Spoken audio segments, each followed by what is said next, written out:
I'm looking at the best bosses in gaming to find the ultimate boss, but if I'm looking at what makes a boss good, I have to look at what makes a boss bad too. Let's look at an especially notorious boss from Metroid Prime 2, the Boost Guardian. Metroid Prime 2 is undoubtedly harder than Prime 1, and a big part of that is the Dark World. This shadow mirror of the planet Aether has air so spicy that Samus's energy will drain just from standing in it. For most of the game, every trip into the Dark World has you jumping from one bubble of safety to another, scrounging for health and energy tanks, and trying to stay alive in a hostile world. But what happens when the game forces you to fight a boss without giving you anywhere safe to stand? Enter the Boost Guardian, one of the Ing native to this dark realm that has been powered up by Samus's Boost Ball, an ability stolen from you at the beginning of the game. The arena is small and circular, just you and this monster and a few pillars. At the start of the fight, he'll try to swipe at you, but after taking a couple of hits, he'll roll into a ball and bounce around the room.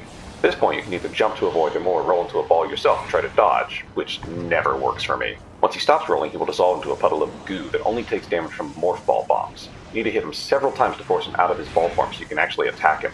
That's the whole thing, really. It isn't flashy, it isn't complicated, but it is infuriating.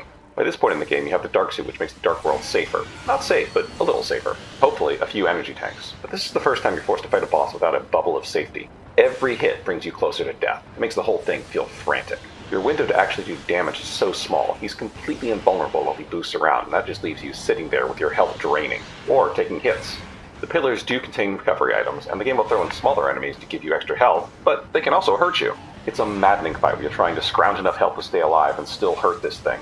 I've played this game multiple times before, and I still died twice in this playthrough. This is a boss that makes me not want to play this game. The fight is oppressive, the darkness and the constant pressure making for a frustrating and unpleasant experience that I am not interested in doing again. This guy's going at the very bottom of the list as an example of what a truly obnoxious boss can look like. That's it for today. Like and follow to see which boss to look at next, and drop your suggestions down in the comments. Prime 4 is just around the corner, and I'll be streaming the whole thing this weekend, so keep an eye out for that if you want to see what I have to say about it.